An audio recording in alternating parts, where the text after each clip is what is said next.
Good evening, everyone. Call for February 7, 2023 at 6 p.m. to order. Okay, please join for the Pledge of Allegiance. I pledge allegiance to the flag of the United States of America and to the republic for which it stands, one nation, under God, indivisible, with liberty and justice for all. Roll call, Madam Clerk. Supervisor Aliaga. Here. Clerk Newbeck here. Treasurer Brown. Here. Trustee Morocco. Here. Trustee Nalamothu. Here. Trustee Ritchie. Here. And Trustee Stoyan. Here. We have a quorum. Okay, is a motion to approve the agenda as presented? Move to approve the agenda as presented. Second. Okay, motion have made and seconded. All those in favor? Aye. Any opposed? Okay, motion carries. Board and public announcement. Board members or individuals in the audience may make a statement containing information about recent or upcoming event. Anyone? I have actually one I want to share with you. GoGap is going to have an event coming up on tomorrow, Wednesday, February 8th, from 7 to 9 p.m. And we're going to have as a speaker or treasurer, Paul Brown, who's going to make a presentation about how to appeal our property taxes. It's going to be on 3575 South Baldwin Road, Ligorian. It's going to be very, very good, informative event. So I invite everybody from the community to come and support GoGap. And thank you, Paul. It's going to be a very good event. Any other? I'll make one announcement. Sure. Just to update everybody, on February 28th, I'm trying to find the time, at 6 p.m. here in the building is going to be the notice of hearing of practicability and assessment and right to appeal the Lake Improvement Board for Clarkston Mills Pond. So this will be the first formal meeting on the Clarkston Mills Pond situation about getting the grant to get the grant, to get the funding to relocate the water from the dam. One of the things, and I don't want to speak prematurely, but that I think the initial plan in layman's terms is to try to find a way to reroute the water around the building. And if that happens, then the county would be willing to take over the ownership of the dam. They have, I think, approximately 30 dams in the county right now. So then there's an SAD that's involved from the residents on there. So there's just some, if it's something that you're interested in, there's going to be a lot of information at that February 28th meeting here in the township in this meeting room. Does that route the water south around the building? Is that what you're talking about? Or you said around the building, I didn't know. On the west, I would assume it would go around the west side of it, but I don't want to speak. I mean, you're talking about the dam that's on the south side of the thing, and the water goes underneath the road? It goes Down to underneath the that south. the old mill building there, down to Depot Park. So what I've been told is that that since the water goes underneath someone's property is the issue with the counties taking ownership of it. So the idea would be to get a grant, get the money, get it rerouted. Could take a couple years to make that happen, and then go to what I've heard is go to a non-mechanical dam that would operate with slat board, so that the risk of failure of the mechanics of the dam would be eliminated, and then the county would take care of it from there. But that's what I've heard so far. And folks might be wondering why we're talking about this at the township. We'll just point out there are a few residents in the township who are on the north end of the water. And so there is participation as far as some of the residents who we represent, and so that's why we're on that board. Correct. Thank you, Sam. Thank you, Paul. Anyone from TV Land that would like to, that will have any public, any announcement? No? Okay. Let's move to public comment. Anyone that would like to, any individuals that would like to address to the township board? No? Anyone on TV Land? Okay. All right. We don't have any public hearings, none, so we're moving along. Presentations and report. We have Brian Ockman. Brian? Good evening, board members. Good evening. Just making sure I pull it up here. I think it's already up. There we go. Let's see.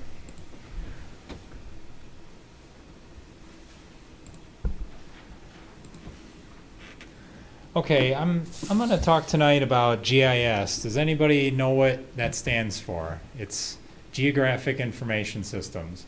This is, we've been using this extensively in our community, and I think it's good with some new board members to show, and also the public to see what we have to offer for our residents and the general public. So I'm going to start with kind of a 101. So what is GIS? It's really it's a system, a spatial system that creates, manages, and analyzes data. And maps can be all kinds of data. It could be statistical analysis. It can be zoning, land use. It can be a whole host of things. It can be assessment of properties. It could be a lot of things. Pretty much anything with numbers and words can be put into a table and mapped, as long as there's some spatial property to it. So how do we use it? Here in the township, we identify problems, manage and respond to events, set priorities, monitor change, perform forecasting, and try to understand trends. GIS gives people, and this is kind of a overlying phrase here, that GIS gives people the ability to create their own digital map layers. A lot has changed in the GIS world in the last several years, but the type of users of GIS, you'd be surprised how many people and corporations and types of government that use it. Not only just government, but education, public safety uses it extensively for monitoring of traffic accidents and other forms like that. Utilities use it extensively to map their grids and look at what, trending of, what parts of the grid need to be replaced. So they use it a lot. Roadways, obviously. We've done a lot of mapping with roadways here with the millage finally completing, which I'll show you a little bit later. So GIS has become, with the advent of the cloud, we call it, it's really become a three-faceted approach to how GIS is done now. We have an enterprise GIS database. That's the hardware that sits at the fire department, I think still. The fire department has a big server that acts as a enterprise database for storage of DPW and fire activities. We also have the desktop, which is the software that we use to do specialized maps and layouts. And then we have probably the most important, and what is the world's trending to is hosted applications. So that's really, in a nutshell, where GIS is going. It's going away from hardware and into cloud-based computing. So this is just a timeline of history of GIS in the township. It started in 2006 with the master plan update. We, when I was working for Carlisle Wortman Associates, we put together master plan maps like the zoning, land use, future land use, a whole host of maps. That master plan's now old, but that was the first time that we really digitized a lot of the township and put it to use. And then as time moved on, DPW and fire started using and mapping utilities, and it really started, this challenge of applications really started in 2015. This was an initiative that former Supervisor Kittle really came to me and asked me, how can we be more transparent with our development process? what can we do to show people where things are happening? And really that drove me to come up with, to work with Esri, the company that makes ArcGIS, and come up with a solution to do that. In 2016, we entered into a service agreement with Oakland County to actually have to use their cloud. That allows us to save tens of thousands of dollars. I've gotten quotes to do this in-house. It's about $25,000. But this is all being done free through their service agreement. And it's a great tool. As time moved on, last year really started an evolution in a lot of our applications as a result of going to the conference. I found there that most of our applications are either not ADA accessible, or they were just not, they're timing them out. They're not going to service them anymore.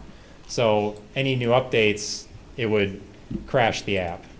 So I've had to rebuild a lot of apps as time goes on. And you'll see in the 2023 and this year, we've, in the DDA plan that just got put in the DDA board's hands, is up, maps using GIS technology to show zoning and land use.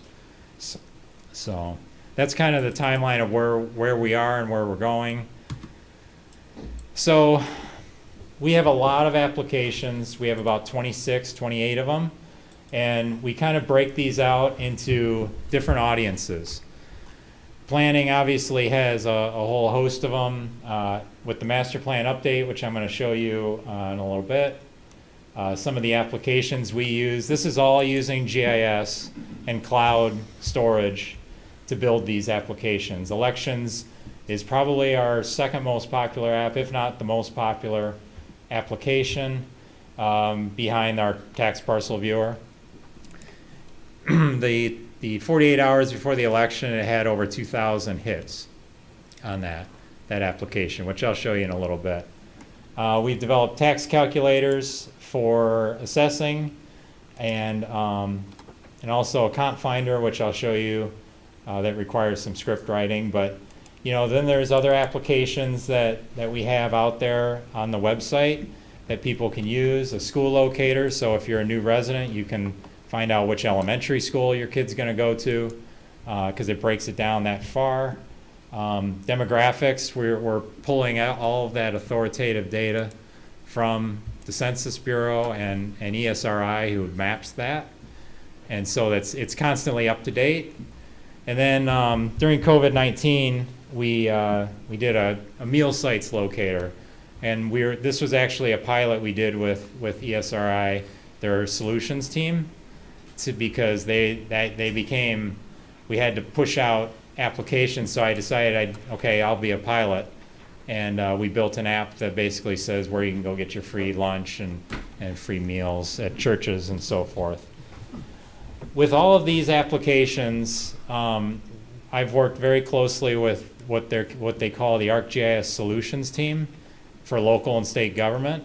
I have a lot of resources to have them help me, and some of these applications, in fact, they've actually turned into templates to send out worldwide. Like the land use update, some of the code enforcement reporter changes that we've done, they've pushed to larger audiences, and it becomes a template for people to download. So it's really been beneficial to us. We've had outreach with the city of Seattle on our master plan website, and how do we do it? How do they do it? Sharing best practices. So we've gotten a lot of outreach, which is really exciting for the township. So when you build an application, like you'll see here in a little bit, you have what we call a public facing. So that's a gallery on our website. It's what we call ArcGIS hub sites, which is essentially a website that's used. That's what the public sees. And then for each app that we make on a public scale, we have a back end that is dashboards, election management applications. And so I'm going to show you just some screenshots of the code enforcement reporter application. So I don't know if any of you have been to this application, but it's for reporting code enforcement on the township. So if you see on the left, that's the splash screen that you get to. It's built for a phone because that's generally people are out in the field, you know, to take a picture if they have a code enforcement complaint. Then it takes you to another screen where you can submit a complaint. You can also see the other complaints on the right-hand side. And then the right-hand side of the slide shows you basically how to file a complaint. So you do the type of complaint, type in the address, you can attach photos. No other community in the county has this. So we're really a first in doing this. And we've evolved it significantly over the last couple of years. Now this is the back end. So Jeff Pierce, our code enforcement officer, has this on his screen all day long. And basically this is, as complaints come in, they get sent to him, and then he logs them in BSNA and changes the progress. And then he adds pictures and comments so people online can actually see the pictures, the progress of how something's happening. So this is called the Citizen Problem Manager. And he uses this, like I said, it's on his screen all day long. And it updates as something new comes in, it gets updated. Now this is what I look at, is what's called the Citizen Problem Dashboard. And this has a couple tabs across the bottom. But this was a screenshot from December. And it essentially shows progress. I can hover over the progress and see how many cases are open still. The requests is how many complaints we've had. And then the average resolution time is something new that I built in after going to the conference last year with some arcade expressions to track average time of resolution, which is something interesting because 13.8, we usually give people 10 days on a letter. That's pretty good. We get pretty good resolution time because people tend to respond. And then we track the type of problems and the reports by month. The Yeah. public can see that response time? Or What's they that? can't? The public can see that average response time? No, Or is I that haven't. just internal? It's internal. Okay. I'm going to build that into the website eventually because I think that's important to show the success that we have. Now, you can also click on the right-hand side and it'll give you details. It'll zoom in on the map and give you details and things like that. Every one of these charts you can click on and it will, change all the dots to filter what you're wanting to look at. This is the third tab of the dashboard. And what we do is if somebody provides us a name and address or an email address, what we do is we send out, once a project's complete, we send out a survey. And so to see, and it's a small, using ArcGIS, it's a small survey that basically asks them, how good were we? Were we responsive enough? Were we communicative enough? How was our customer service when you first dealt with us? And, so this is a snapshot of our, it helps track quality. So, and I think obviously a lot of Jeff does a great job here. And, you can see that 4.58 out of 5. I mean, he's doing a great job. So, and then how do we report this to the public? If you go to the code enforcement portion of our website, this is what's called a hub site. And essentially it ties a lot of GIS into the website so people can find out how to file a complaint. It takes them right to the reporter application, or they can call us. Then they can scroll down here and actually look at what's going on out there. And this is from a snapshot from last week. So people can click on and see what's going on out there in the township, and they can see if they complain about a neighbor, they can see how that was going, and if we've even looked at it, So, I mean, So this is just probably, like I said, probably the third most popular application we have, you know, but I don't, there's a lot more, and I'm gonna show you that right now. I'm just gonna share my screen.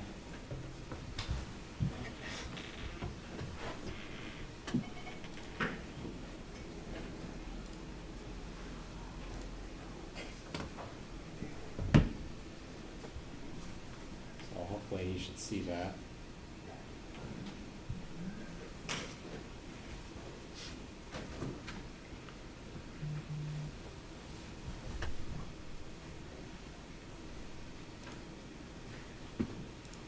Since I'm in, but it's not showing there.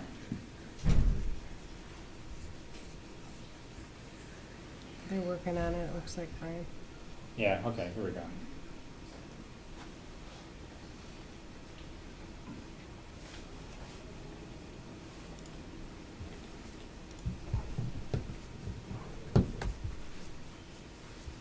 Oh, looks like they dropped.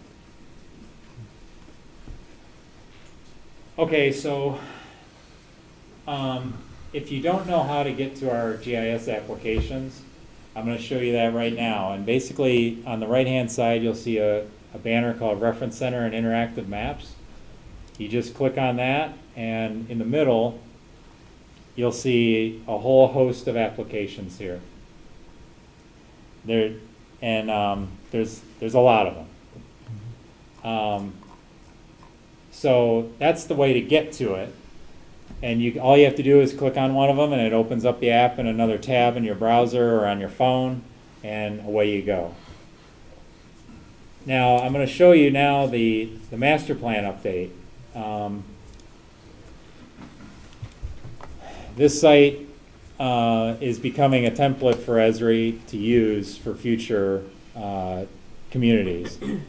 Basically, this is it's an FAQ, so to speak, or of what is the master plan, what are the components in the master plan. We've got our different sections of the plan that are, if you click on them, there's more detail and more graphics. And probably the most critical thing that we've had, and this site's had about 2,000 hits since I launched it last spring. So it's popular. And if you click on the send feedback, this goes to a survey that I'm sure some of you are familiar with. And we've used this at football games, to hand out QR codes. We've had it at the front counter. We've done a lot with this. ITV's put this out. So what I want to show you is kind of the back end of this survey and what the results are. And so I put together this dashboard to show kind of the statistics. And what's cool about doing a survey using Survey 123, it's called, or using GIS, is the fact that we can map you. So as long as your phone or your device allows location, it's going to tell us where you're at. And which is cool because you can actually see as responses were coming in early on, it was interesting to see the locations of where they were coming from in the community. And now it looks very, very busy because we've had 446 responses. But, we've tried to show that in that it's important to know that we're getting a basic geographic, a good range of people in this dashboard. And we're getting survey respondents from every part of the community, which I think is excellent. This dashboard, really talks about, this is an overview page, just giving a basic understanding of, 440, the respondent's age, education, length of residency. We have some questions about sentiment, how they feel about the township, and a lot of people don't like the roads, but it's just those are just things that people click on. It's their general sentiment. And this is kind of what we call a live tab. So this is essentially talking about housing. Because one of the questions in the survey asks, where are they where they, what type of home do they live in. And so, obviously, a majority live in single-family homes that are smaller than an acre. Very important to protect against sprawl. Mixed about affordable housing. Young families and seniors, there's questions there also. And as you click on these, it will filter the map too. So you can see those areas where people have clicked on. And this I'm going to make available to the website because this is valuable information. And I'm going to put it on the master plan website. In terms of jobs and economic development, you'll see some mixture, and obviously not a lot of people want any more industrial development. We're pretty much locked into where we're zoned now anyway. But what do people want to see? They want to see restaurants, family entertainment, amusement. That's important to people. So it gives us a gauge of where to go with the master plan. This is a Parks and Recreation page, essentially asking about the right number of parks. Should we provide additional parks? Do they like the multi-use pathways? This is very similar to the questions that Derek typically asks. So, and then this is satisfaction of the park system altogether. And basically this is asking, are you satisfied with the park or not? So you can kind of see the range of how things work there. So that's the dashboard for the master plan, but that's all driven off of a website that we've developed. And like I said, it's got over 2,000 hits, so we're very happy with that. The next app I'm going to show you is the first application we've ever built. This was the one that Mr. Kittle really wanted. And it hasn't been updated since, but what this shows is projects that have been submitted to the township in one form or another, whether they're going to the planning commission or they're under construction or once they're completed they disappear. But this shows status of where projects are at in the township. So what you can do is, let's type Mr. Morocco's project in. And so it's going to show you that project down here.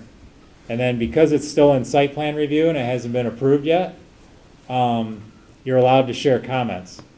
So if you click on this, it'll take you to an application where you can go ahead and click this button and write comments in. And so we use this a lot with Walden Village because they were commenting a lot on it. And I'd basically take an export of this, give it to the planning commission so they had even more comment than the stack that I gave them. So this is an interesting application. When you go back here, what it shows you is the pertinent information, and there's links to specific meetings, and if you click on those, it's going to open up the packet. So you can read about that project, that particular project. So some are under construction. When it's under construction, you can't make a comment. So it basically, I have a setting in there where it drops the ability to comment once it's under construction because project's done. Yep. Is it anonymous comments or? You can make, yeah, you can. Oh, Yeah, you don't have to put your name in. just wonder. A lot of people do. A lot of people put a lot of fake names, but I can't stop that. But even with the code enforcement reporter too, it's optional to provide your name, and most of them are anonymous, unfortunately. So, because we like to communicate back and let people know where we're at, and if you don't give us a number or a name, you're not gonna. We can't get a hold of you. So. Yeah, this is the first application that we ever built, and it still works today. There's a back-end application that I use to basically draw the little images and put in the data to be able to add those features in. So, this is something that a clerical person could do. I mean, the program just works. It's really easy to operate. The next one I'm going to show you is something on the website, and I just updated it today with all the new tax calculations that we have, the millage rates. So this is a survey. Looks very similar to the master plan survey, but it's a little different. So basically, we have two of them, one for homestead and non-homestead.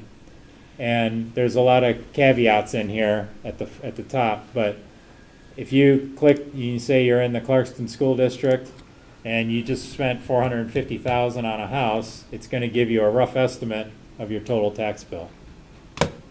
And this was something assessing was really wanting, and because people get confused or they don't understand that when something comes uncapped, all of a sudden they get hit with a big bomb that comes with their first tax bill. So that was the effort behind this, and obviously you have to know what school district you're in, because that changes the numbers slightly. But there's two of them, and they're both very popular, which is good. I'm glad that they're getting some use out of it. But you know, this, you'll see non-homestead is a lot bigger. Look at that. See the 2023 home sales report there too on that last screen? Yeah, yeah. That's one of the things they talked about at our last meeting. So. Yeah, so you're going to see a graphic representation of that shortly. So the next Brian, one is, we have a question. yeah, sure, Paul. Treasurer Brown. Do you see a point where someone would be able to put in a property address? Yeah, To see current taxes and taxes under uncapping? it's something we could do, yeah, because one of the things we looked at with this survey was how can we through geography, how can we capture that? And then be able to pull taxes from BSNA to sort, to be able to tell you, okay, this is what you're paying now, here's what the uncapping is. We've looked at that. It's the biggest limitation that we have is BSNA and pulling data from BSNA. So they don't make it nice This You is know. good, though. to integrate. This is our new tax parcel viewer. I launched it last month. This was one of the things that we learned at the conference. This is called an instant app. And this app is native to, it will detect what device you're using, whether it's an iPhone X to a iPhone 13 or whatever they are now, 14, Samsung. It will detect what you're using and scale the app to that device. All of our other apps, our old apps, did that to a certain extent. They didn't look great. So this is the new version of that app. And what I'm trying to do, you saw a lot of applications that we have on our gallery, like floodplain information, school district. We have all kinds of applications. What I'm trying to do is consolidate that to kind of a one-stop shop of applications. Like you just go here, it's going to tell you all the land use information, your schools, your floodplain, possible floodplain issues on the property. So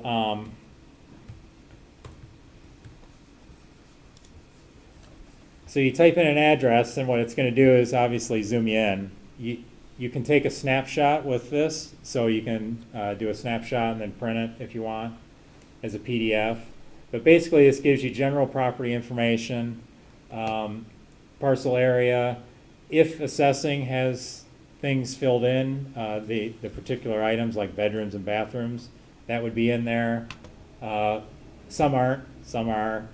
You can look at the zoning, land use, current land use, which this is pulled from Oakland County, and our sign district, which is new to our new sign ordinance.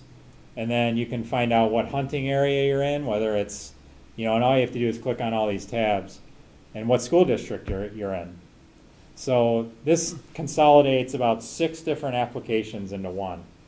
And it's really, and the cool thing about this is hold on just a sec.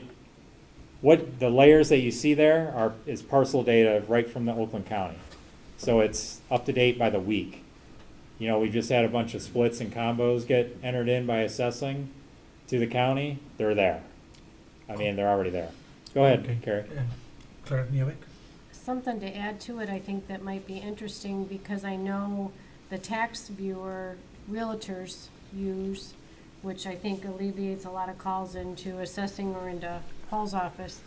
But it might be interesting to also have another layer on this screen to show what might be neighboring construction or whatever. If somebody's looking, I like the subdivision, but little do you know that all of a sudden, all of those trees behind you are all gonna be cleared, and now there's gonna be a such and such behind you or whatever. I think if there was development that's already in process, that maybe somehow that could be a link so people could know what was coming nearby, or in a positive twist too. It could be something when someone said, yeah, that's great, I'd love to know that a school was gonna be near to, my kids could walk to school, or there's gonna be a new park, or Yeah.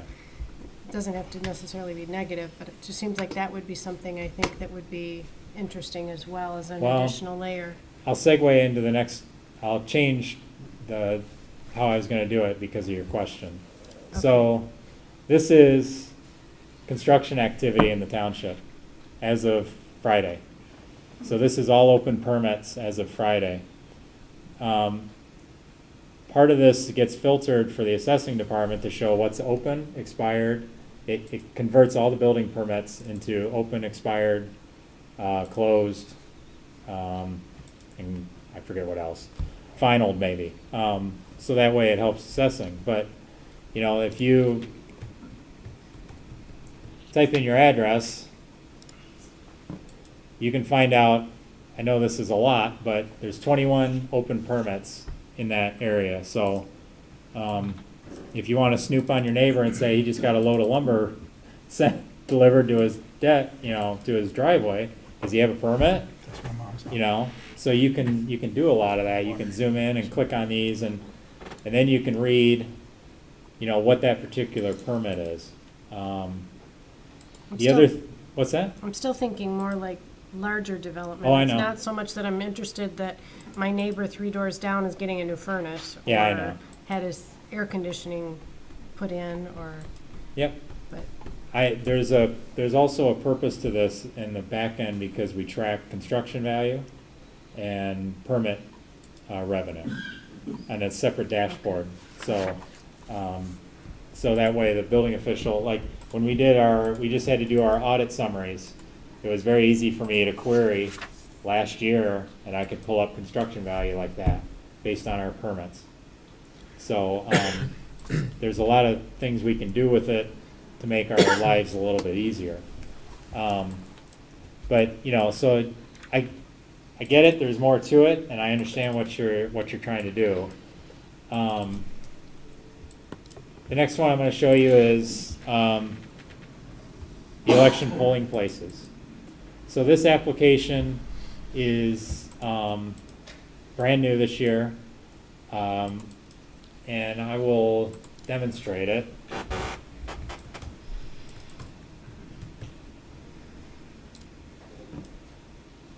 So, that's interesting. But basically, you type in your address, it's going to tell you where, that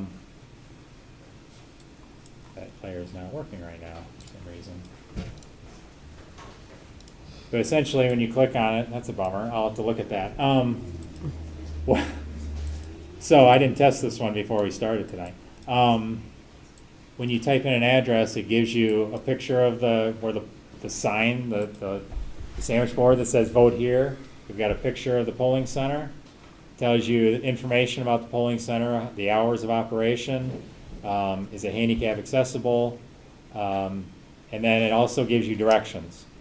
So because we have so many new residents here, so many new houses, which I'll show you on the next map, there's so many new residences don't know where to go vote.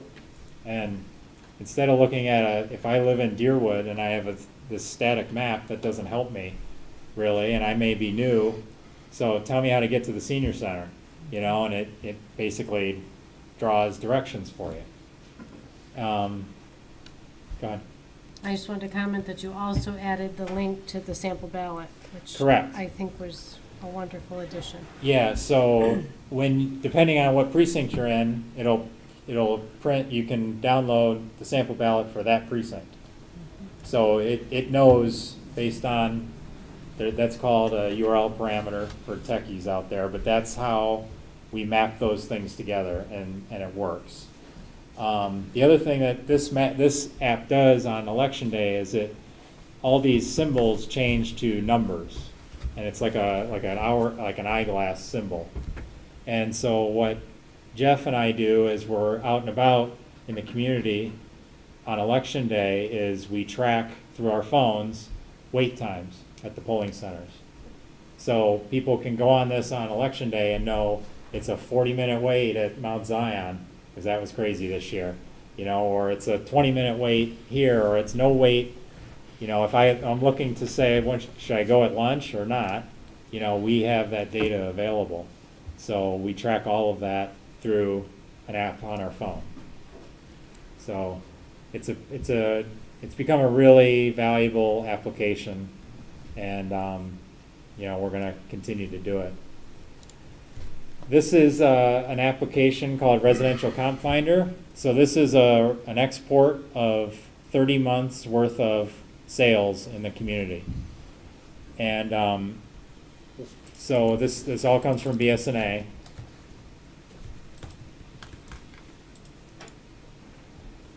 So this is, just in a 1 square mile, there's been 101 sales, and this is what assessing uses for their sales study. I'm sure they told you that last week, or maybe they did. But this is something that residents can use to maybe help them at board of review to see comps in their area, or to perform or create their own sales study to go to that board of review.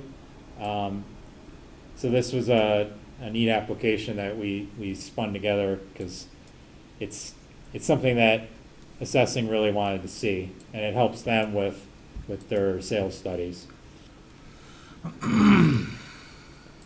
The last one is that I'm going to show you this is brand new, and it's called a portfolio.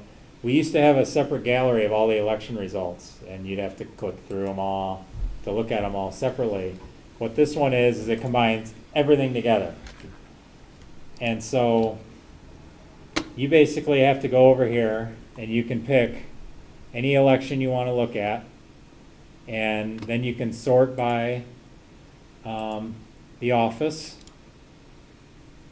And what's interesting is the governor picked up more precincts this election, but you can look at any proposals that were there. So the bond proposal, the police millage, and you can see how the votes worked, and this is color-coded based on how they voted. And you can also click on individual precincts or look at individual precincts to see, what the real tally was. And this is the voter turnout. So this talks about absentee ballots and the voter turnout by precinct. And you can, the lighter the color, the less percentage of turnout there was. So this is brand new application, and it's trying to make things more simple for the user at home, so they don't have to click around. We get a lot of complaints about our website in general, and the whole idea is let's condense things and simplify. And this is going back to 16, and we're just this is one of those that we'll just continue to do as elections go on. So does anybody have any questions about some of the applications? What I've shown tonight? I really encourage you to explore it. What I'm going to do is I will send an email to this website. It's privately kept, but this is everything that we have. Everything is in here, and so you can look, you can browse. We even have an internal parcel viewer that shows utilities and things like that. We didn't want that being publicly shown anywhere. But, do you want to know if somebody calls the office and says, is it a private road or public road? You can look it right up on the road jurisdiction status app. We have a lot of old apps that aren't in the gallery anymore, like where we track the road construction and the millage. We did a kind of a layout of the historical road conditions before the millage got approved to show Pazer ratings on the roadways and how bad they were. And so, you know, we've got a lot of these applications, but we're going to try to continue to condense them and consolidate to make it a lot easier for residents of the public especially to be able to see the community. You know, and the whole point of all of these is transparency, right? I mean, that was the goal, and I think we're there, and we're just got to continue to improve on them. And now I've been in the process of going through all these and updating them, because otherwise they won't work next year. So I'm hard at work on that. But any other questions? Trustee Lamat. I have one on the election site that you did. I'm just curious if you went down to the precinct delegate level, because that one's very hard to find on Oakland County. And I think that since you are at the township level, that's where they come from. And it's your, what do you call it? I would say your, not lowest level, but your first step in local government. And I think if it's not on there, I'd appreciate if you could add it. Okay. Because I think it would be wonderful if people had a place to go and check after the elections that wasn't so difficult to get to. Okay. Do you have it?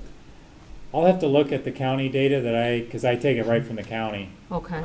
and then I export it that way. Once it's It is in there, official. but you Right. specifically have to type the precinct delegate sometimes to find it. Clerk Newick?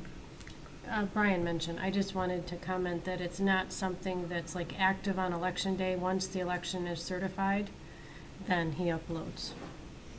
Yeah, I The don't want to results. upload. Oh, no, I get Right it. away. I just meant, yeah, but, you know, after a couple, Okay. yeah. Yeah, People know let's- that's kind of like the last one counted, I believe. No, it's not. They're not the last one, They're the last one I don't posted on the believe so. county, yeah. Like if you look that night, it's We'll not have always to- there. But that's okay. I just thought in the future, because even now, people are looking for that data and it'd be great to Okay. have it. Trustee Morocco? Brian, it looks like you're, covering a large gamut of the township and all this. So how does that play into your department? Like, I mean, you're doing elections, Yeah. I know you, because you're the most versed in GIS in the township and you're planning, how, this is, so I guess a multi-layer question, can you continue at the pace that we're doing to keep everything in real time, it's almost like a side thing to planning, all this data entry and GIS that's not related to planning, and, it's kind of like its whole different thing, but, how's that work?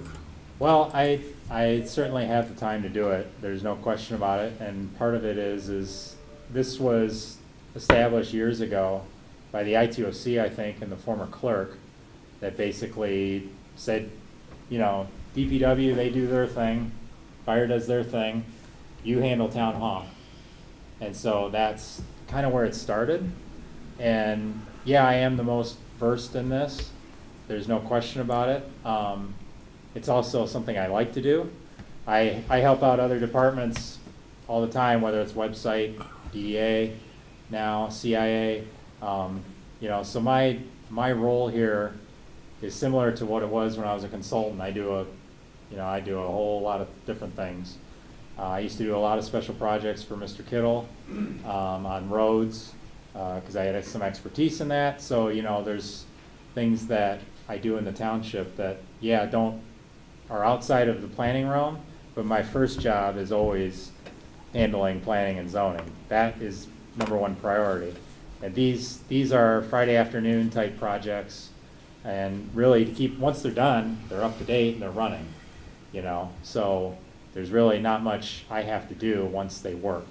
And who else in the township knows how to do it? Like, do you have a person that because you don't have an assist, do you have I don't think you do. So you're going to the convention, or ideally to get more information on this, and I think this is an awesome program. I mean, the more people can find out online, and then it's more factual, you know, and in real time, the better. But I guess that would be the other question is who, you know, are you also, is there a lower level staffer that can do data input, or is there anyone else who's familiar with the program? Or that you would share your knowledge of your, you know, the trip and, you know, your convention with, or Yeah, are you there's- just the only one that knows what's going on? Well, no, there's some of this is clerical work, like in terms of inputting election results into it. That goes into a spreadsheet, and then I can take it from there, and it's literally like that, and it's up there, you know. And then 15 minutes of branding, you know, to make it look like all the other apps. Put our logo and stuff in there. It's really quick. You know, the active development application that I showed you, that's, like I said, a clerical person could do it. It's just simple data entry, you know, entering a PC file, a location, and, you know, linking documents on demand and putting dates in is very simple. I mean, yeah, that's stuff that can be done. I guess I'm just asking if the intent is that assessing puts in their real data once the system's up, and elections, you know, does their own data when their system's up, or is it, you know, is that a goal to get to that point, or to Well- have I'm looking long, this is something of the future, so it's, Yeah. unfortunately, it's bigger than just you doing, it's gonna be bigger than you doing it, because I think all the departments are going to eventually have their fingers in data that they're gonna be supplying, and if it's, I just wondered if it's that simple, does it make sense to have some of the simple data done in-house by their own department in real time, you know? Yeah, I mean, that's easy for me to pawn off. Yeah, there's no question about that. Assessing has the software package. It's the basic form. DPW obviously has it, fire has it. So they do their own applications at DPW and fire. You know, this can be trained. It's just part of how this works is there are scripts involved to grab data from BSNA. So they do their data entry themselves. All I do is an export, and then I enter, you know, load a script, and it fixes everything, lines it up, puts it in a table, and updates the data, all on its own. Like I don't have to touch it, Okay. you know. Trustee Ritchie? Just to, I guess, answer Sam's question a little bit too, is that we have had multiple people over time on this Yeah. program. You know, like Mark Brown in the fire department, and the DPW's had multiple people over time. And I think what Brian's getting at is that there are departments that are gathering the data and doing some of the back work for him. He's basically the one in charge of linking make sure everything's linked together and doing that. So, and I talked to him before the meeting too, telling him that you know, we need to make sure we keep dispersing the knowledge of this GIS to more people, like, because what you don't want to do is have one person and get hit by the bus and, you know, route of action or whatever. Yeah, exactly. So I mean, there are other people that have been involved, and you know, some have come and gone. I mean, so you know, we had more people involved at one time, but it's still something that definitely needs to be built up and maintained. So I think as a backup to that too, now that the township has brought IT in-house, we would have some level of knowledge, I think, there too, that he could share it with, so. disperse Yeah. some of the duties and stuff. Mhm. Yeah, I mean, If needed. our IT, I mean, he came from Oakland County where this program was started, so, you know, he's helped me with a lot of hosting issues that we've had, you know, little firewall issues with since the update of our firewall, so, you know, he's been valuable. So I tend to tap any resource I can, you know, and I try to make this as simple as I can, to keep the ball rolling down the court, you know, and I don't want to, I think it's such a valuable tool that it only gets better. And as time is going on, and at the conference last year, finding out that, oh crap, our apps are out of date, and they need to be update, we gotta get updating them. For me to update an app takes me hour, 2 hours of time, so, and then it's just testing. It's a lot of testing. So, I give it to Jeff in the office to test. I give it to building department staff, test it, make sure everything's working in terms of typing in an address, getting the right data. So, that's how we do it. Any other questions for Director I just Bryan? want to cover real briefly, just kind of where we're going. What are we doing this year and probably next year too? There's a lot of conversion that still has to happen with some of these legacy apps, like I showed you the active development one, our first one that we ever did. There's some of those that have to be converted to newer apps, so they're actually readable on a phone. Most people today now read things on phones. They don't go to computers anymore, or if they do, it's rare. I'm working with Esri on a parcel viewer. That's kind of a phase 3 or a version 3, we're calling it. We're testing where it combines and it uses 3D to show, instead of that aerial photo, it'd be 3D buildings. So that's something new. And also the biggest one that we have to get done is on-base integration. Our document management system's sitting there, we're paying for it, and we're using it a lot in certain departments, but we wanted people to be able to click on a parcel and it would spit out all the documents that are available for that parcel and on base. That's a critical one. And I'm sure there's more, but hopefully I can get a chance to find out in July.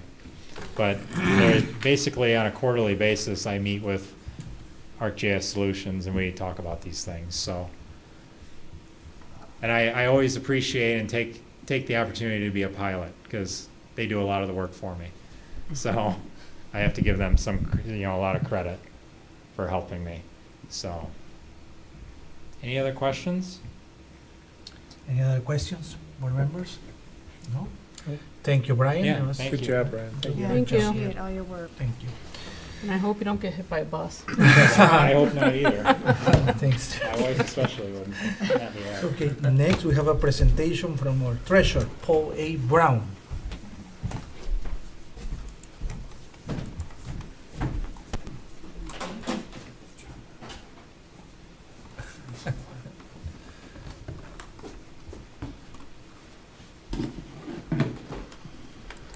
All right.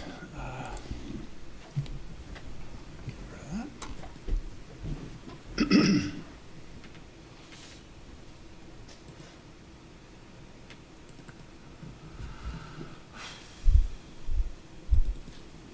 So I'm going to go, and this is going to be quick.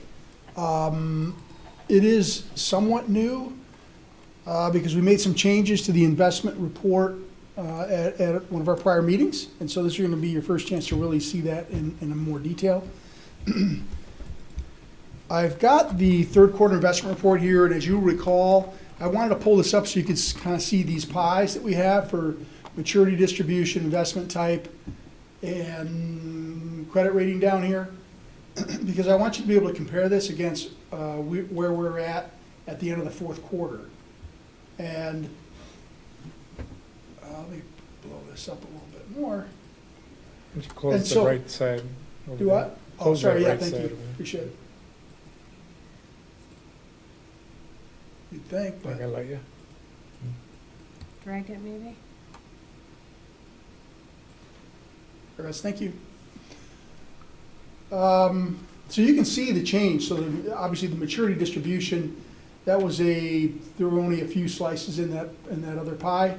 And you can see now that I've really layered some things out.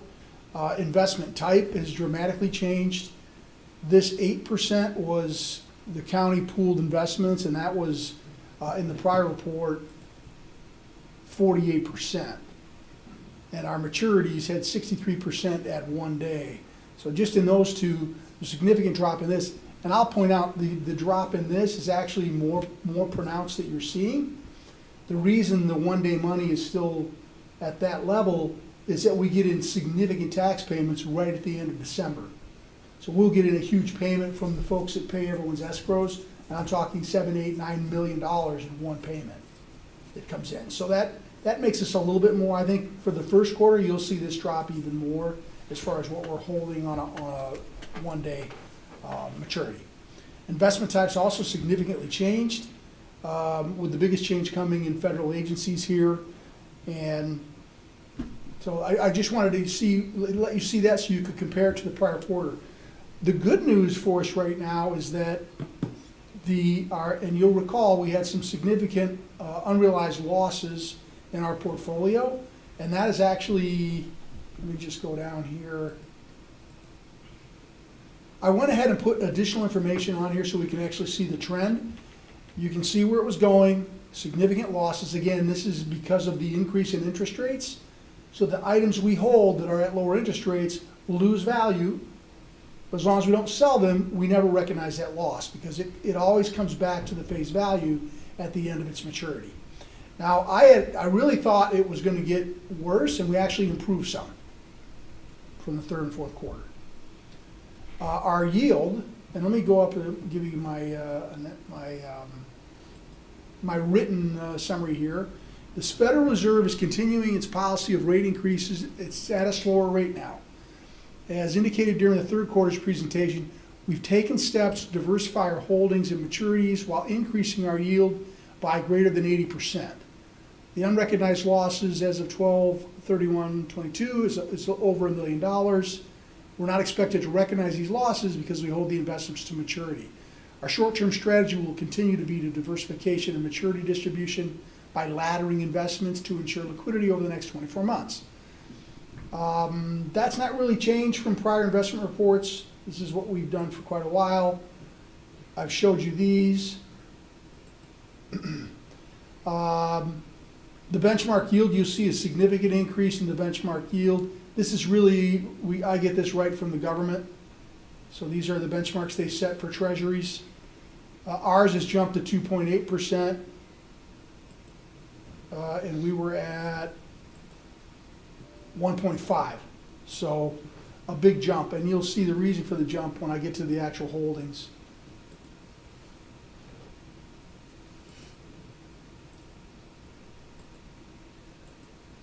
All right, so this is really a new piece of the investment report.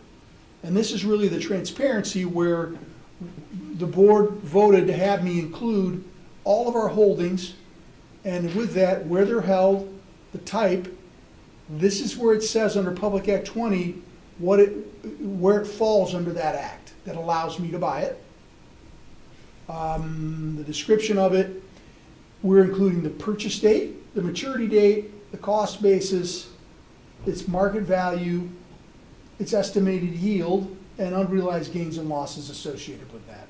So you can see we actually have things going back still to 1999, purchased by a treasurer that was probably a 30-year item at that time, and that's exactly what it was because it's going to mature at 2029. The reason you're seeing such a small amount to it now, these were mortgage-backed securities. And when you buy that, but when someone refinances their home, it comes out of there and it's gone away. That's why we dropped to these really small numbers. Those have steadily declined as interest rates went down over the years because people refinance their mortgage. So what we have here is somebody who owes some small amount of their mortgage that's probably going to be paid off pretty soon, and that's going to go away too.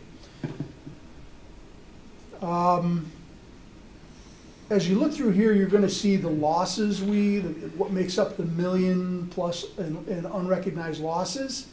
And again, this is all related to buying things which were available, but interest rates went up.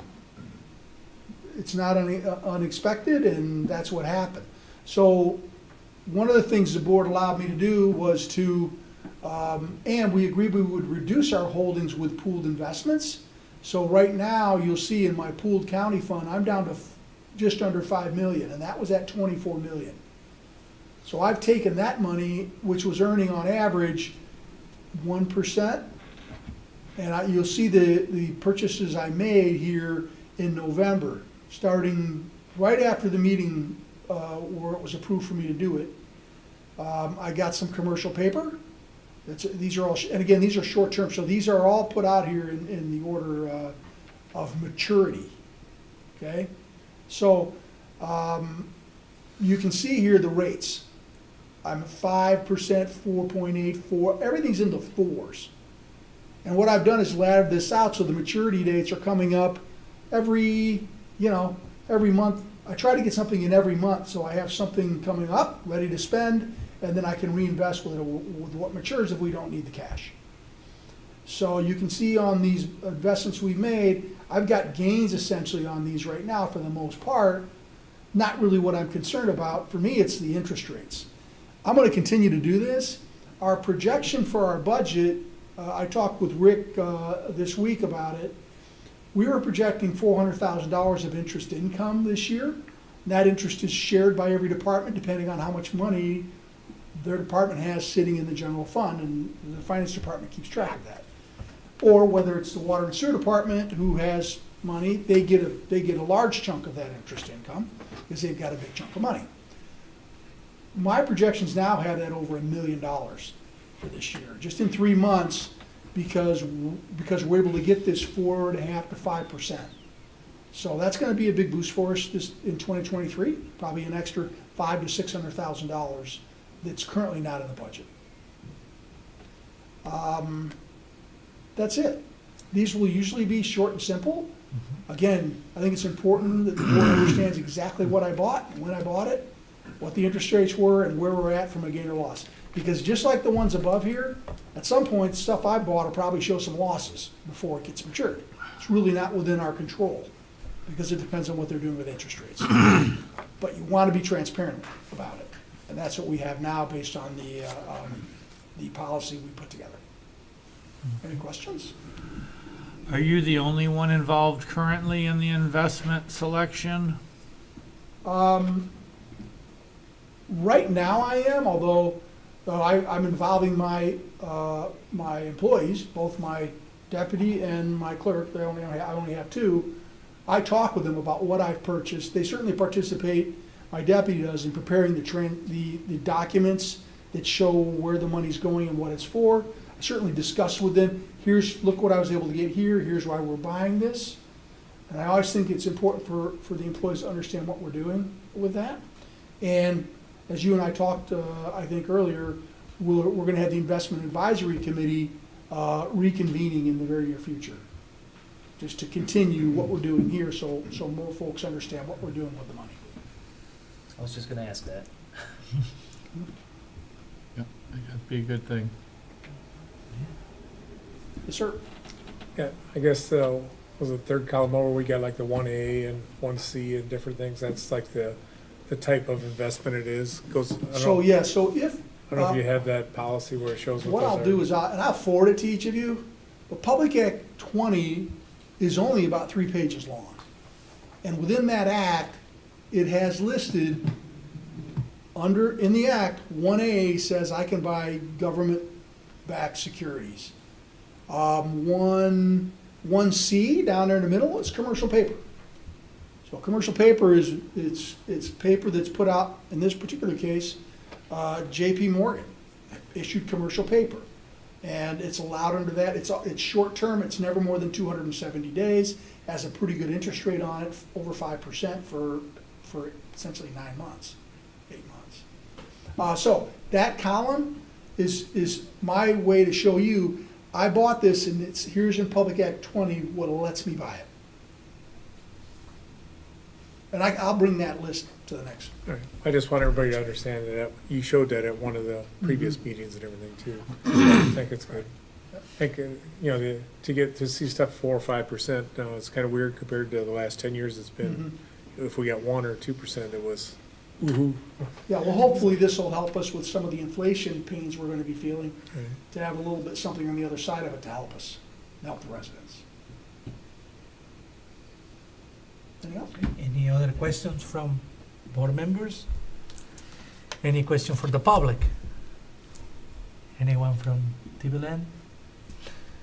Thank you. Treasurer One Brown. last piece I'll add. There was a change in investment rules that allows for cemetery perpetual funds to invest in mutual funds to a certain extent, which allows for a greater return. I have the account set up for us to have a dedicated investment account for that. And so I'll be bringing something here. I'm looking at budgets and working with Dave McKee. We think it's super important that we get the absolute most return we can for the perpetual fund so that it actually can become perpetual. Because if you're stuck always with the lower rates we may get on other things, it really hurts you 100 years from now when we're trying to find money to care for those cemeteries. So hopefully we'll have some good news on that in another month or two. Thank you, Treasurer Brown. Thanks. Good presentation. Okay. We don't have any carryover or anything. We're gonna moving on. Consent agenda.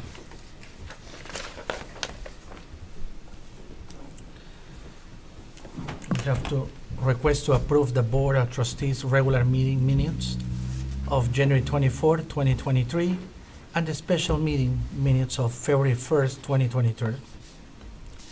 2, request to approve the January 31st, 2023 check run $641,012.58 and ratify the January 20, 2023 payroll of $344,072.26. 3, request to approve the 2023 budget amendment number 4, replace the catalytic converts on the senior buses that were vandalized. 4, request to approve revise the accounts payable policy. 5, request to approve out of state travel from ISRI user conference. Okay, I need a motion for the consent agenda. I'll make a motion to approve the consent agenda as presented. Support. Thank you. Motion has made and it was second. All those in favor? Aye. Any opposed? Okay, we don't have any items removed from the consent agenda, so we're gonna go to the regular business. And number 1, we have to request to approve the second reading and adopt the ordinance, zoning ordinance map amendment by our Director Brian Ockman, but I think Trustee Morocco? Yeah, I'm gonna request to abstain from this agenda item since it pertains to my personal property. I'll make a motion to recuse trustee Morocco. Okay, A second. okay. Motion has made and second. All those in favor? Aye. Any opposed? Okay. Okay, so Sam can remain sitting there, right? All right. Please continue. Good evening again. This is the second reading for a rezoning of the former Bros building that's now owned by trustee Morocco. That's from O office to C1 local commercial. This gives him more flexibility in the type of uses that he can allow in his building. O is a pretty restrictive zoning category. It's historically been O, even though it's been a commercial retail business for forever. So for some reason, it's always been on the zoning map as O as office. Mr. Kelly's firm has prepared an ordinance to adopt to change the map to C1 local commercial. And have any other questions? I could be happy to answer. Any questions from board members? Just a comment that, Trustee that we Ritchie? did review this at the planning commission. It was voted to recommend approval unanimously. Excuse me. Thank you.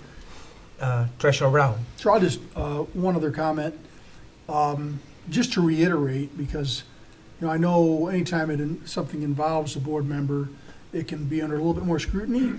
We're really changing it to a use it's had for 30 or 40 years. At least. And so this is a good thing to do to clean it up regardless of who owns it. Mhm. And I just wanted to put that out there so folks understood.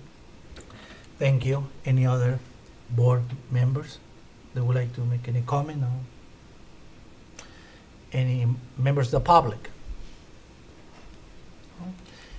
Anyone in TV land that would like to make a comment? No? All right, anyone would like to make a motion? I make a motion to approve the second reading of the zoning ordinance map amendment for 5897 Dixie Highway from O Office to C1 Local Commercial located on the west side of Dixie Highway, north of Waterford Road, and adopted an ordinance to amend the Charter Township of Independence zoning ordinance for the purpose of reclassifying certain property situated in Section 33 of the township to C1 Local Commercial pursuant to Chapter 50 zoning ordinance, and direct the clerk to publish notice in the manner prescribed by law. Anyone would like to second the motion? I'll second. Okay, motion have made and second. It's roll call, so Clerk Newbeck, yes. Treasurer Brown? Yes? Trustee Alamothu? Yes. Trustee Ritchie? Yes. Trustee Stoyan? Yes. Supervisor Aliaga? yes. Motion carried.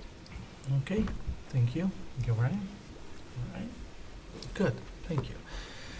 Second, we have a request to approve the 2023 NOHAS intergovernmental agreement, renewal and resolution by Dave McKeown, DPW Director. Good evening, everyone. So it's that time of year again, so I'm here to get board approval to renew the 2023 NOHAS program. It's a huge success. I really, just for the benefit of maybe people that don't know about it, there's 4 events held out throughout the year. The good news is that Independence Township's getting an event this year. We haven't had one for quite some time. It's been 3 years, 4 years, maybe even longer. I think it was 17. 17 was probably the last time. So, and even with that said, Independence Township out of 13 communities has always been in one of the top 3 or 4 participants. Our residents absolutely use it. So this year we're going to have an event. The date has not been finalized, but we were told it's in April, and it will be at Pine Knob. So that part I could tell you, that I could share with you. So we made contact with the NOHAS people at Oakland County. We got them in contact with the new people who own Pine Knob, and they jumped on board and was like, wow, this is great. So we're going to have an event in our township this year. Just to give you some statistics from 2022 really quick, that 63% of Independence participants recycled computers and electronics. 63%. I mean, that's pretty much what everybody's trying to get rid of, and they're trying to be as environmentally friendly as possible. The remaining 37% is like paints, latex paints and all that. Nobody likes throwing that in landfills and whatnot. So the program is really, really good, and it's really good for the environment, and Independence Township residents participate big time in it. So 2023 comes along. So there was a big change in 2023, and it was the cost. As everything, things have escalated quite a bit. So, for example, last year the program cost the township just under $33,000 total, and that includes the fact that we'd have $10 per car.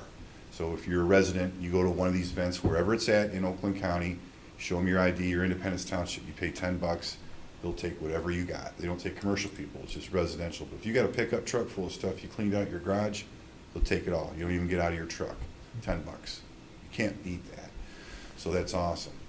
Problem with 2023 is that the contract Oakland County had with the vendor who collects all this recycled materials expired. So they went out for rebid. There's only one vendor that rebid, same one, who's been doing it. The recycling business, if anybody knows, it's kind of it's tough right now. A lot of plastics and things like that are hard to get rid of. Paper, too. With that, the pricing came back, and there was a huge increase per car. So in 2022, it was approximately $40 of the cost of the program per car to go through the program. I'm sorry, 60. Let me back up. 60. This year, it's 100. So our cost, based on our participation, it's an estimate for 2023, is increased over $27,000 from last year. So we anticipated this. So we kind of had some meetings with them. I had a lot of meetings with them, Zoom meetings, talking about other communities, what you want to do. The overwhelming majority of all communities, they didn't want to, for lack of a better term, dummy down the services. They wanted to, yes, we want you to still take paint. We looked at different options to save some money. Let's not take latex paint. Let's not take electronics, or let's do this. And everybody's like, no, that's what, 63% is electronics. Why would we want to stop doing that? So the communities went back, talked to their elected officials internally. I did the same here. And there's some things we decided with everybody else that we'd like to keep the services just like they are. The only big change to the residents of this township that we'll have is we're going to increase the rate from $10 per car to $15 per car. There's 6 of the 13 communities have done that as well. There's some that are paying $10 per car now who didn't pay it before, and there's still two communities, I believe, that they don't charge their residents anything. You know, that's good for them. But you know, even with the $15, we did budgeted $60,000 this year for this program. We come in under budget with the $15. So before you, it's a large packet. There was a survey done in there, out of 700 responses about what do you like about the program, what do you hate about the program. Independents showed up. You know, they had just under 12% of all the respondents came from the township, which is the 4th highest out of all the communities that responded. So they're very active in that. And if you look in some of the questions on there is great. Would you pay $25 or how much would you pay? The mean average was like $14.80 or something like that. So a lot of communities decided to kick it up $5. I think it's well worth it. And if I have any other questions, please. I do have a couple questions. Sure. What day of the week is it typically held on? Saturday? Saturday, And whose staff works at yours? we do. Yeah. Okay. Typically, Public Works Department. Each community is kind of required a little bit to kick in some staff to help out. Yeah, that's, I was reading that. That's why I was asking. Yeah, and we do. My staff always helps out. We usually have 4 people, sometimes more, but, you know, and it's the right thing to do. Is you it know? like a bunch of dumpsters lined up? So what it is, it's pretty cool, because I've been to a few of them myself. So what they do is, you don't even get out of your car, which is great. So they have a line, and on both sides, it's long. That's why they like a big parking lot. And so as you pull in, you'll pull up and they'll say latex paint, and you pull up and you stop and you just open your trunk, or if you got a pickup truck, and they're like, stay right there, and they'll go back there and they'll take all the latex paint out and sit it at their station. And you drive forward a little bit to the next station, which might be electronics, and they take everything out of your car and set it up, and they're like, thanks so much, and off you go. You don't get out of your car. So what's the biggest, I mean, electronics, paint, give me a couple other examples of hazardous things or. Cleaning chemicals is a big one. A lot of Oil? people- Oil. You can take oil there? There's some things that, I don't know the full list, to be honest with you, but it's cleaning chemicals. They'll take solvents, old solvents, paints, of course, any kind of paint, Batteries. latex, oil, Batteries batteries, is a big thing. you know, stuff that's not good for the environment. Electronics is huge. Electronics is really big. What would be an example of the marketing plan to make everyone aware of this event? So Oakland County does a great job about it also, because part of the program, what they do is they'll ask you how many flyers do you want. We get a whole bunch of flyers. We get some posters. We plaster them all over the place. On our website? On our website, we put it on the website. We put it on the ITV, and we'll put it in the paper to let people know, because this is not just, you know, it's everybody. It's all of Oakland County. And they only have 4 events a year, and we're fortunate to have one here, because, you know, it's always nice that you don't have to drive to Orion or, you know, the Right. south part of Waterford or something like that, but you can. Right, that's, Trustee Rich. Yeah, I guess we've been participating in this for many years now, and I guess, to me, one of the big things about it is not necessarily, obviously, the people that are going here and dumping these stuff at this facility are the people that are doing the legal right thing. And I think the biggest important thing for this is to have an economical way for people to get rid of this type of material, because what we don't want is have them going down some back country road and throwing it in a ditch and everything else. So, you know, for people that say, well, this is a lot of cost, if we have to go clean something up out of a ditch or whatever, it's gonna be a lot more costly than this is here now. It's a fact. I mean, you know, we've done it too. You know, we get called, we pick stuff up, but it's rare. In the 8 years I've been here, I think maybe once we've had to pick something up. Like I said, I think by Can't having tell me this that on this a program regular doesn't help. basis, that, you know, people are learning to, hey, I'll just save my stuff, and every Yeah. spring I can go dump it someplace, whether You it's can go here or back. whatever, so. You know, you can go back again twice a day if you want, but get your money's worth. $15, load that pickup truck up. And like I said, You I've have to taken pay stuff each before. time. and it's- You have to pay each time, but if you come in with a big right. load, And it's for Like- and it's for residential only. I I've wanna seen clear people with that, pickup make trucks sure. with sides on the side of the truck and the whole thing's full. When Yeah. you go there, it's like they take everything out of the truck. I worked one of them that a motorhome pulled up, and that motorhome was filled from the front to the back, Yeah. the inside of the motorhome. I thought you were gonna say the motorhome. They just walked away. Yeah, keep it. But it's, Well, it's the not motorhome just looked like it regular needed to be refuge, donated. though.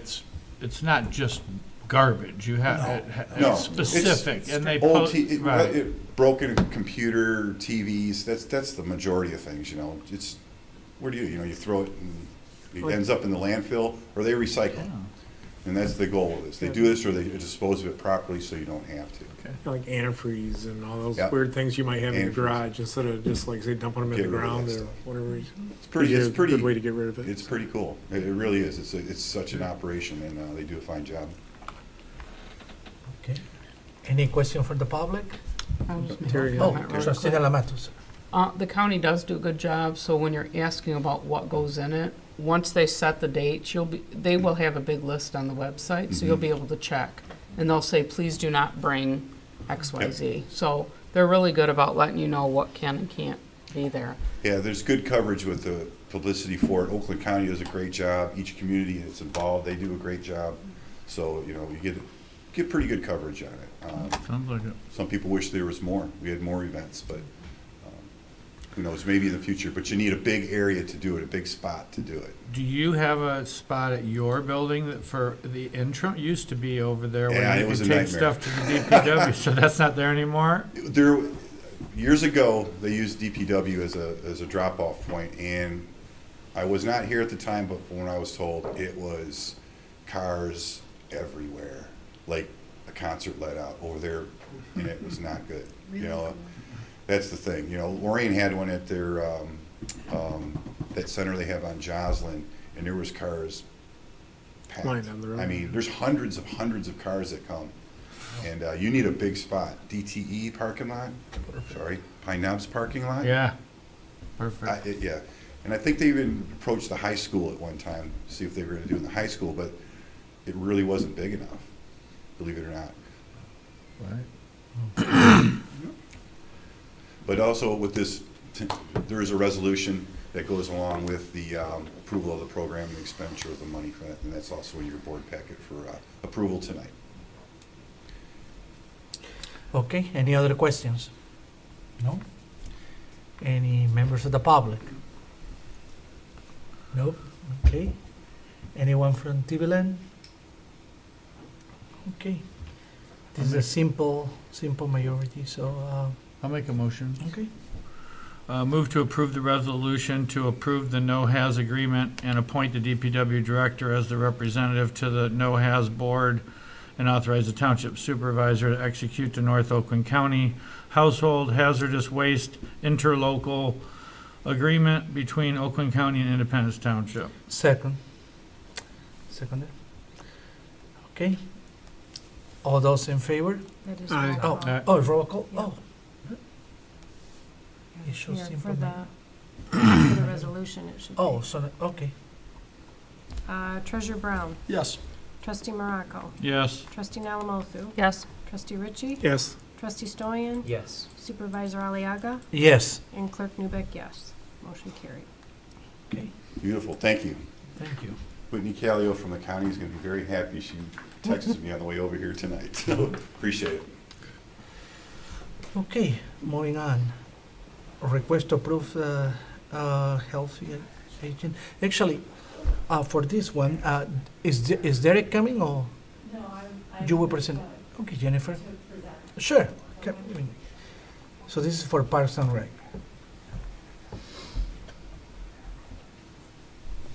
Derek asked if I would come to present this evening. I'm Jennifer Angus. I'm the supervisor at the Independence Township Senior Community Center. I'm here this evening to request approval of the agreement for local fiscal recovery fund distribution between Oakland County and the Independence Township Senior Community Center. And to have the supervisor sign the agreement. In November, the county released some ARPA funds that were residual from the CARES Act funding, and they rolled that out to senior centers.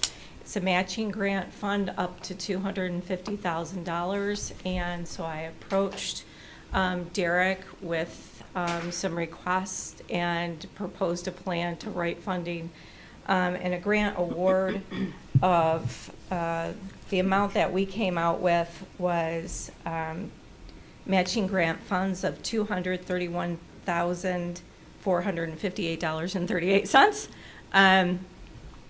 So I submitted the grant in January. We were approved for funding. We received a funding approval letter that was submitted with your board packet, and an implementation plan, that's Exhibit A, that goes through the projects and the costs of the projects.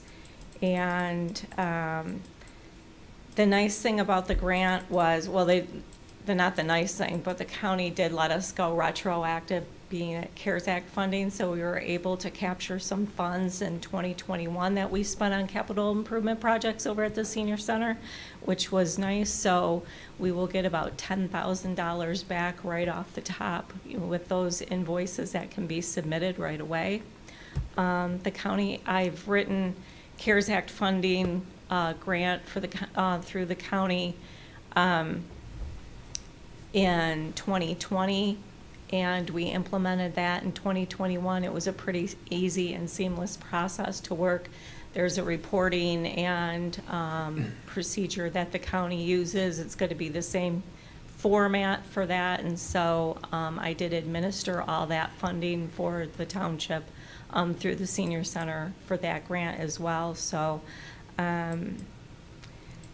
you have that Exhibit A in front of you, so I don't know if you have any costs or any questions on that. We're looking at some capital improvement funds for the senior center that was written out.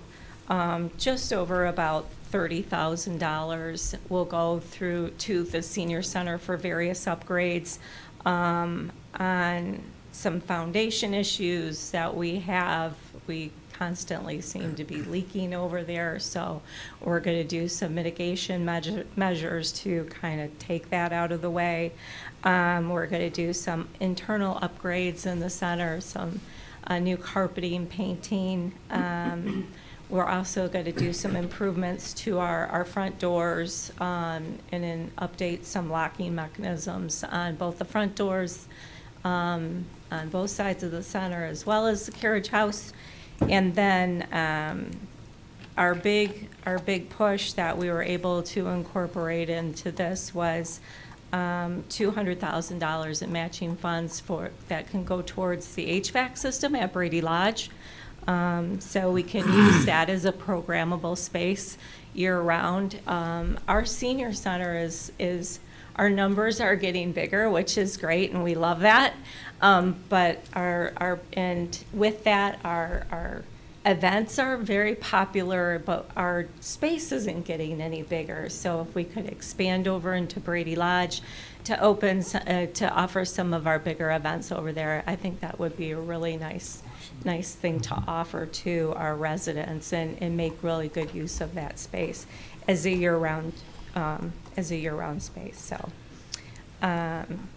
We are requesting some reimbursement for professional development opportunities. That was also one of the project areas that we could request improvements for reimbursement for. So we have an MParks conference coming up in March that 2 of our employees from the senior center will be going to, and then later in the year, Indiana University, there's 2 of our employees that are going to go down there for some leadership development training. Also, going retro with that, we went to the National Recreation and Park Association Conference last year. We were able to recover matching funds for 2 of our employees to go down there. Also, another employee from the senior center who went to the PC Trans conference, which is supports the new transportation software that we use over at the senior center for our smart bus service. So in total, the estimated cost was $443,000, $338.24. So the matching grant request, once again, was, or I'm sorry, I gave you the wrong estimate there, or the wrong number there. $462,916.76 is the total estimated cost, with a matching grant request of $231,458.38. So that's a lot of numbers to rattle off. But with that, I'm just here to request the signing of the agreement and the distribution of funds. The county has approved the distribution of funds, so with the returned agreement, we can go ahead and move forward with the project. Yes, Claire Newbeck? I'm not sure if you can answer this, or it might be a question for Derek, but the capital improvements, some of those things were things I think he brought, some of the needs he brought forth with some of his slides a few meetings ago that he brought to the board. Do you know if those things were things that were being allocated towards the ARPA funding? And so if they're gonna be used under this grant, will they be alleviated from the ARPA funding plan? That I can't answer. Okay. I'm thinking possibly the doors and stuff, but I just wondered if we knew. I know that there was a set dollar amount for capital improvements for the senior center specifically, and so that was what I wrote into that. And then Derek did provide me with some, and you received that in your grant, or in this packet of the budgets where the funding was going to be coming from. But Carrie, I apologize, Okay, I I can't can check with him. specifically That's all right. Thank answer you. that. I'll check with him. Yeah. I think one of the good things too about the grant is it allows us to spend the money up until 2026. So things like the Brady Lodge HVAC that we want to do, but still might take some time. At least we have time to do that and still include it in here, which is a big chunk of the money. So. That's correct. Yeah, and I know you brought it up before, Ron, and I working with Derek to actually to get it done, at least the cooling and heating for this summer. We're working on that right now. So, but this is a very good news that Jennifer was working on it, and finally we getting this money, and this, you know. Any other questions? Appreciate your work on it. Yeah. You're welcome. A lot of money. Yeah. Well, I know Jennifer has been working hard on it, so. Yes. Okay. Any question from the public? Any question from TV Land? No? Okay, I need a motion? I'll move to approve the grant award of $231,458.38 and direct the supervisor to sign the agreement for local fiscal recovery fund distribution between Oakland County and Independence Township Senior Community Center. I'll second. Okay, motion has made, seconded. All those in favor? Aye. Any opposed? Motion carried. Great job. Thank you. Yeah, good job. Thank you. Thank you. For the last one, request to approve the DDA bylaws. So, as you know, we have a meeting with the new committee, and we approve the bylaws, and that's what we having now up front. Dan, would you like to tell us a little bit more about it? This is about the bylaws. So. Yeah, so these are pretty standard, basic bylaws that my office and Dick Carlisle worked out. They were presented to the DDA board, they recommended approval of them, and now they're in front of the board for approval. So if there's any questions, I can address them. Yeah. If we want to tweak them, can we do it tonight and still approve them? Yes. And my only amendment to it would be is that I would like to see the Pledge of Allegiance added to the protocol of the meeting that we To the typically agenda. do, and it isn't part of this meeting unless someone has an issue with that. That'd be my suggestion. Nice ad. Okay. Okay? Yeah. Mr. Ritchie, sir. Yeah, I guess I was gonna say the same thing, Sam, as far as, to me, even the other thing that's in here is the order of business for the regular meeting. You know, you have, like, call to the public on here twice, and, like, approval of the minutes. Normally those are at, at the end, to make it more, I guess, to me, some of these things, I would rather see this say, order of business, should include these items. And that way you could still tweak it as far as what order you want and those type of things. Right. Because basically it's telling you have to do them in 1, 2, 3, 4, 5. Right. I had that on my list of like, explain to me what all these line items Well, are. that's what I'm Because I saying. wasn't really sure what they I all just think meant, it's you know? poor wording as far as, the order of business has to be exactly this, because it doesn't allow you any latitude then to deviate. So, I mean, to me, you need, it needs to be cleaned up. I was gonna say this in general. To me, these need to be cleaned up a little bit because there's things that are just left open to, insert anyway. So, like, the dates and times and stuff like that. Of the Right. meeting, it seems like, we're approving something, like a draft is really what we're approving, not the final item. So I agree with you that, there definitely needs to be some tweaking before they're approved. So you raise a good point. I mean, there are 2 occasions for the public to comment. A lot of boards, particularly a DDA board, would have one opportunity at the beginning or the end. Now, you still get to address line items or agenda items.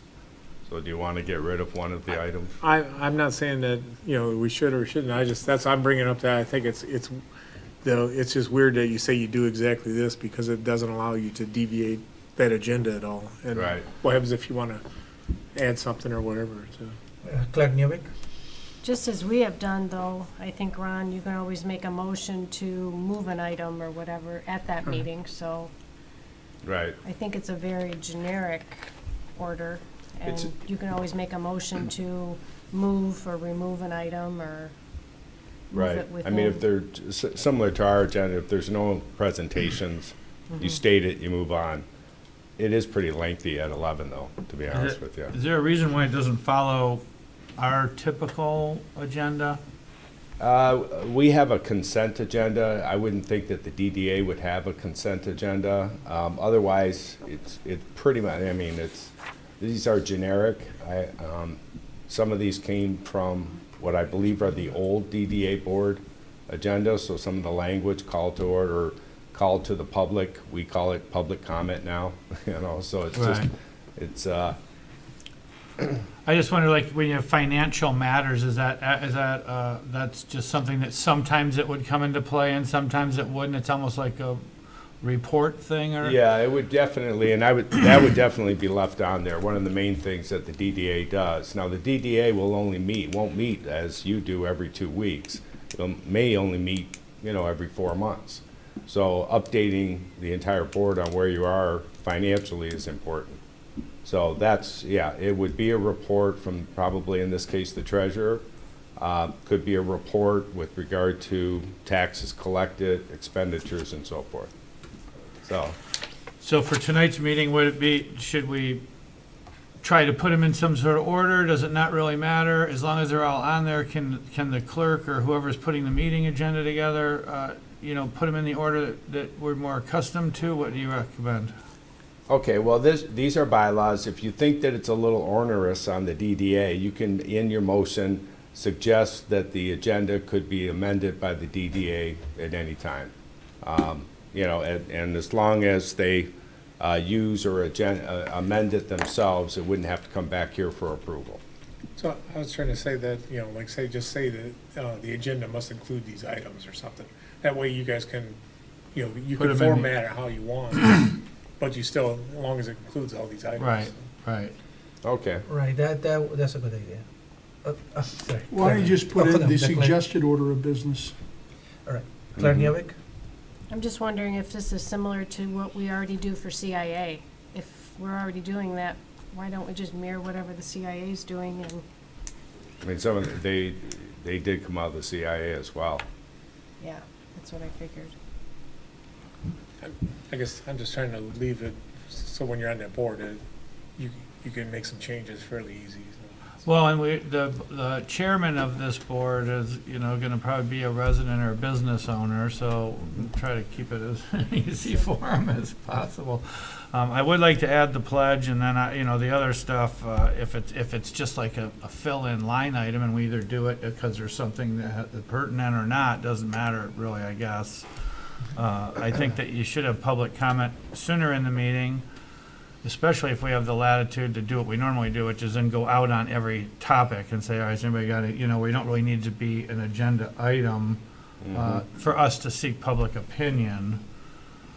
So every meeting should have public comment. Yeah, separate. for sure. So Yep. that's got to stay. I heard somebody make the comment, suggested order of business. I'm comfortable with that, and then that'll give them some flexibility. Hopefully, they'll make sure that they don't strike something that they shouldn't. But looking at it, the public comment and then the other matters, you can play with. You can group a couple of them together if you want it. So a suggested order of business Yeah. from this board, leaving a little latitude to the DDA. Is that good? And we'll add the Pledge of Allegiance. Yeah. That Sounds would good to be me. after the call to order. Sounds Okay. good to me. All right, so really, there's only two changes, so the motion would be to approve the bylaws with the addition of the Pledge of Allegiance, and the language change would be suggested order of business, Okay. those two things. You would like to- So All right. I moved. like that. So moved. So we Okay. don't have to repeat all that. Second. Second. Okay, second, okay, good. Is any question from the public? Anyone from TV Land? It's a roll call, right? It is. All right. Trustee Morocco, Yes. trustee Alamothu, Yes. trustee Ritchie, Yes. trustee Stoyan, Yes. supervisor Aliaga, Yes, clerk Newbeck, yes, and treasurer Brown. Yes. Motion carried. okay. Good, thank you, guys. Thank you, Dan.